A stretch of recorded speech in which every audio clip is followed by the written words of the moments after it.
দিনটা ছিল জন্মাষ্টমী। গোপুর পঞ্চামৃত স্নান ও পুষ্পাভিষেক সম্পন্ন হলো।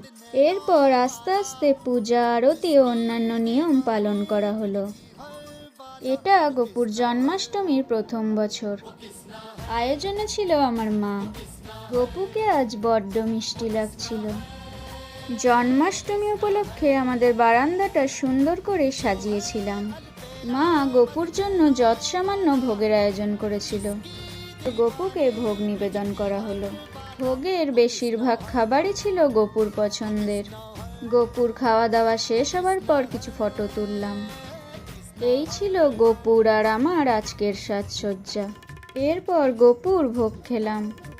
সন্ধ্যায় গোপুকে নিয়ে চৈতন্য মঠে গিয়েছিলাম। বাড়ি ফিরে ছানার কেক কাটার আয়োজন করলাম। জন্মাষ্টমী পালন শেষ হলো গোপুকে কেক খাইয়ে।